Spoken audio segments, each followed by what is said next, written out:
caranya izin cuti tanpa diganggu saat cuti? Gimana caranya izin cuti yang benar-benar cuti? Iya. Nggak megang laptop, nggak megang kerjaan gitu.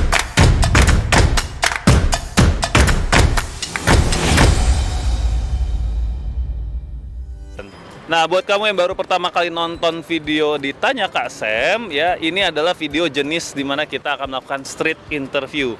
Dan tetap kita akan ngomongin soal KPI, HR, karir, dan sebagainya. Jadi tonton sampai habis, karena siapa tahu ada yang bisa kamu ambil pelajarannya dari video ini. Yuk, halo, namanya siapa nih di sini? Hai, aku Nabila. Aku Widya. Oke, kerjanya sebagai apa berdua? Sama nggak? Beda, satu divisi tapi aku as a community specialist. Kalau Mbaknya sebagai apa? Kalau aku as a content creator. Halo Mas, namanya siapa? Dilan. Dilan, kayak nama artis ya? Kamu nanya. Mas Dilan nih kerjanya sebagai apa seorang? Project analis. Udah berapa lama total bekerja, Mas? 2009. Oh, oke. 2009. Pengalaman. Sebagai senior ya. Halo Mas, namanya siapa nih? Riko Pak, Mas Riko ini kerjaannya sekarang sebagai apa? retail di Pramunya, Mas, udah kerja total berapa lama, Mas? 3 tahun. 3 tahun. 3 tahun tuh berarti ya masih bisa dibilang sebagai fresh graduate lah ya, gitu ya. Pertanyaannya adalah tentang KPI. Pernah dengar KPI sebelumnya? Pernah. Singkatannya apa? Key Performance Index. Indikator ya. Indeks indikator ya sama lah artinya lah ya. Pernah sih, Oke, apa singkatannya? kayak promen apa ya? Se- Wih, hampir bener loh. Key Performance Independent. Indicator. Pernah. Oke, singkatannya apa? Key performance indicator. Iya, Key Performance Indicator, betul. Apa KPI untuk pekerjaannya Mbak masing-masing? Kalau aku tuh maintenance keaktifan dari si member itu, karena kan dari itu biasanya per bulan tuh kan ada targetnya kan. Kayak misal dari 5.000, let's say 5.000, nah bulan depan tuh harus naik jadi berapa, kayak gitu sih paling. Oh, oke. Berarti jumlah member yang aktif. betul. Nah, apakah itu sebuah KPI? Betul, karena bisa diukur ya, dan ukurannya objektif.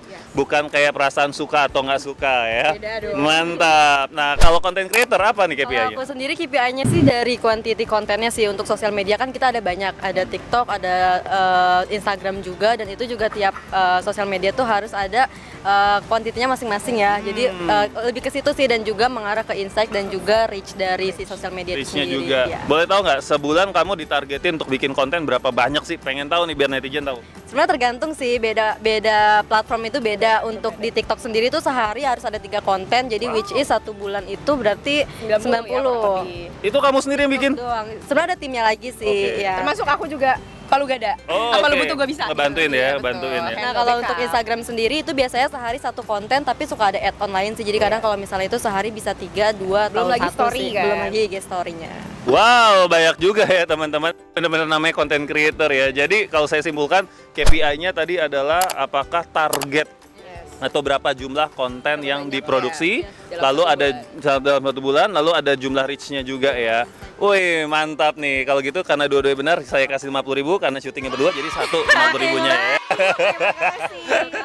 Sebagai project analis, menurut Mas KPI-nya Mas itu apa harusnya? Time schedule-nya itu on time segala macam. Oke. Terus habis itu progres pekerjaan projectnya. Jadi kan prosesnya kan agak banyak, rumit, panjang. Terus habis itu kan ada banyak stakeholder juga, multi task tim juga. Nah, di situ kan jadi perlu ada kayak koordinasi banyak hal, terus agar sesuai tepat waktu aja, sesuai perencanaan kapan selesai. Kapan selesai? Iya. Apakah ini bisa dibilang sebuah KPI? Jadi kalau saya terjemahkan, bahasa KPI-nya adalah berapa banyak project yang selesai tepat waktu gitu ya. Nah, itu ada tugasnya. Dan ini adalah sebuah ukuran yang bisa diukur secara objektif ya. Artinya bukan karena suka nggak suka, karena kan jelas kan waktunya adalah segini, tepat atau enggak kan gitu ya. Jadi saya pikir itu memenuhi syarat sebuah KPI. Jadi masih berhasil. 50.000 Mas, selamat. Karena sudah membantu mengedukasi tentang KPI. Kalau KPI-nya untuk seorang pelayan di retail, di toko retail, kira-kira apa tuh KPI-nya? Kita harus kejar target.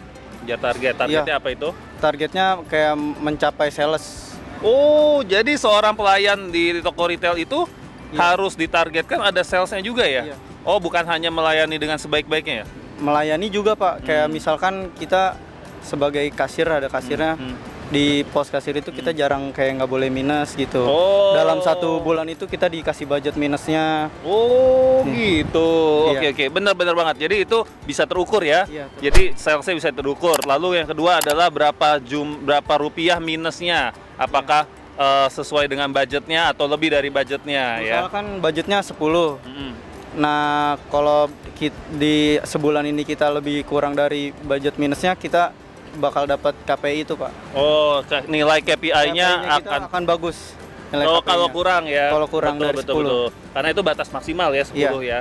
Mantap, saya kasih 50.000 Mas. Beneran ini bukan gimmick-gimmick. Yeah. Mas ada pertanyaan nggak seputar karir atau kerjaan? Silakan. Kalau misalkan cari kerja nih, kita yang nggak ada jenjang karirnya, menurut Bapak gimana? Kalau kerjaan kita rasa nggak ada jenjang karirnya. Oke. Yang pertama adalah kalau misalkan kita lagi kepepet banget, butuh uang, ya mendingan kita lakonin aja dulu ya. Tapi jangan berhenti di situ. Sambil kita nambah ilmu lain, kita nambah pengalaman lain di luar jam kerja, jangan nongkrong. Tapi kita coba ngerjain kerjaan yang lain biar nanti kita bisa melamar ke kerjaan yang jenjang karirnya lebih baik gitu. Kalau saya sih praktikal aja, kalau butuh duit daripada nganggur ya kerjain aja apa yang kerjain, yang penting halal ya kan gitu. Tapi jangan berhenti itu di situ ya. Nanti kalau masih nggak belajar, nggak cari pengalaman lain ya nanti akan di situ-situ aja. Nggak mau kan 20 tahun jadi pramuniaga aja di toko retail kan. Nah jadi itu sih kuncinya ya. Jadi sekarang lakonin dulu, nabung, jangan dibuang-buang uangnya, jangan ngerokok karena ngerokok itu ngebuang uang. Ya. Benar sih, benar. Benar ya. Pengen Nah, habis itu uangnya kalau udah ada dikit demi dikit ya dikumpulin biar nanti berani untuk pindah kerja Dan gitu. usaha sendiri ya, Pak. Iya, betul. Jadi tambahin ya skillnya ya. Iya. Di sela-sela jam kerja belajar dari YouTube, dari mana gitu ya. Gimana caranya izin cuti tanpa diganggu saat cuti? Gimana caranya izin cuti yang benar-benar cuti? Iya. Nggak megang laptop, nggak megang kerjaan gitu. Benar-benar cuti ya. Benar cuti. Oke, yang pertama kita juga harus berempati sama orang-orang yang kita tinggalkan ya pada saat cuti ya. Artinya jangan sampai orang-orang yang kita tinggalkan pada saat cuti itu jadi clueless gitu. Jadi yang bisa kita lakukan adalah pertama menyiapkan benar-benar ini semua yang harus kamu tahu saat saya cuti. Oke, itu pertama. Yang kedua adalah kalau kamu selama ini kerjaannya juga sudah mengambil sebuah keputusan, maka ada baiknya kamu secara formal bilang ke orang-orang yang ambil keputusan selama saya cuti adalah si A. Nah ini yang kadang-kadang orang suka lupa gitu ya, suka lupa mendelegasikan decision making prosesnya gitu ya. Ya itu yang kedua. Yang ketiga adalah ya siapkan tadi semua file-file, dokumentasi biar orang nggak ada alasan. Ini kan masih di laptop kamu? Enggak, gue udah kasih, udah semuanya udah dioper gitu kan. Betul. Jadi intinya ya sebisa mungkin kita jangan ada peninggalan yang membuat orang lain jadi kayak clean up our mess gitu ya. Lalu yang terakhir ya tidak lupa adalah buat status di WhatsApp gitu ya. Saya sedang cuti. Cuti artinya adalah tidak diganggu gitu ya. Boleh buat status di WhatsApp gitu ya dan sebagainya gitu. Dan ada baiknya juga sebelum cuti ya, ini langkah yang menurut saya dewasa, ngomong ke atasan, ke stakeholders kita bahwa saya akan cuti, mohon maaf banget saya minta bantuannya untuk tidak diganggu. Jadi jangan berasumsi bahwa orang itu ngerti kalau cuti itu artinya nggak boleh diganggu. Gitu. Jadi kita nggak boleh berasumsi itu. Mendingan kita ngomong aja. Tolong ya kali ini please jangan diganggu. Kirim email, kirim ini. Kalau misalkan masih diganggu pun, ingat kita punya hak untuk tidak menjawab. Ya artinya kalau kita keseringan tetap menjawab, maka orang itu akan berpikir bahwa ya udahlah dia toh juga akan jawab. Nah nanti berkedepan-depannya jadinya kebiasaan gitu. Toh juga pada akhirnya ya kalau kita pikir-pikir berapa persen sih kemungkinannya betul-betul ada sesuatu yang urgent banget yang nggak bisa kita handle saat itu? Kayaknya kemungkinan kecil sebenarnya. Jadi kita sendiri juga harus mendisiplinkan orang-orang. Gitu. Oke?